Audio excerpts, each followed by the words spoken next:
Okay, Pink Socks. I know I have inundated you with some updates and videos and stuff like that, but this is a dynamic situation, so I just want to let you know what's going on. I'm not in my usual coaching gear. I am in my somewhat fittingly in my Captain America gear right now. I got a call. I put a message out on our app. This is going to go through YouTube just because it's easier than trying to upload to that bloody app. Um, I got a call from someone on Montgomery County on the Little League side, one of the commissioners, asking if I would mind standing down as far as issuing any sort of written or oral report to the council with regards to the issues that we've been discussing.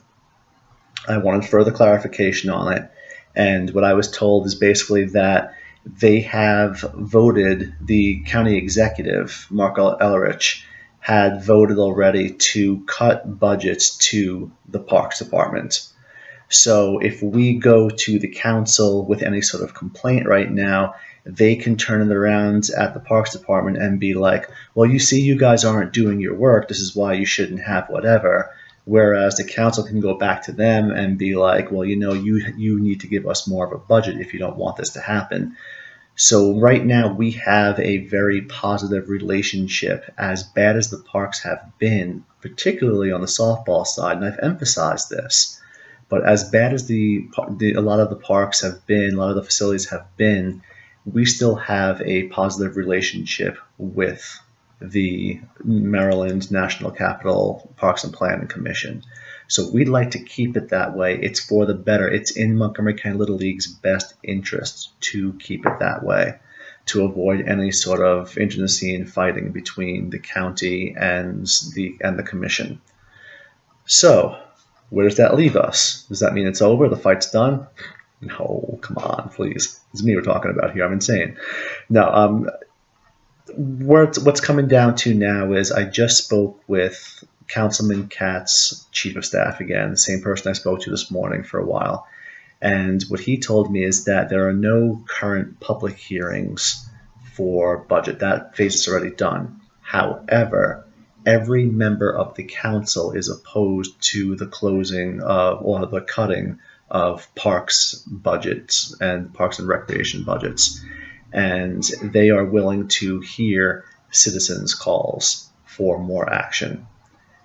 That's where you come in. That's where everybody comes in. This is basically our Avengers Assemble moment.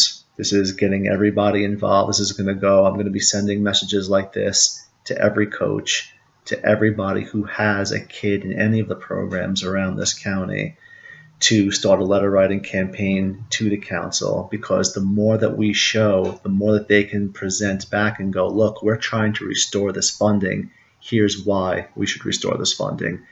These are cases being made. I've already made the argument that areas that have more access to better fields, better facilities, better recreational outlets have a lower incidences overall of crime. They have a lower incidences of especially youth crime, because it gives them a positive creative outlet for them to use instead of, turning to drugs, gangs, whatever else. It's better for the community as a whole to have those things. It's better for them to be able to have something to go to. It'll prevent further costs down the road, because if crime goes up, well, guess what else goes up? The cost to incarcerate. We reduce it at the root. This is basic math. I don't understand why the county executive doesn't understand this, but the council members do. And I do, and I know all of you do as well. So I am going to start sending them a full report, statistics, the works, showing them not only things like that, but also the mental health of our children. I started becoming a coach, and we started having my daughter in this program because it came at a time when a loved one was diagnosed with a disease, and it was a positive outlet to give them, so that they didn't have to focus on something like that. It wasn't a crime thing I was concerned about, that my kid was going to all of a sudden become a 7-year-old derelict, but it was something that gave them a positive outlet. It was something that gave both my children and me a positive outlet to put ourselves in a better emotional state, a better mental state. And mental health, as we know, is an issue in this country. We see it every day with things that happen, with tragedy after tragedy. Cutting back on things that will lead to, deterioration of the mental health of youth, things that will not allow them to gain the confidence in themselves, especially our young women who need that. They need to be known. And I made it known to the council, and I made it known to Montgomery County that softball players are players, period.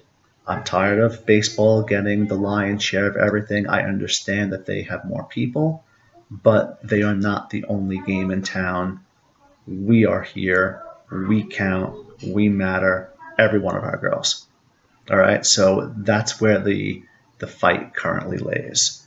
So I'm going to be preparing something to send to the council through a series of emails. And I ask if anybody else has anything to contribute, please send them to me.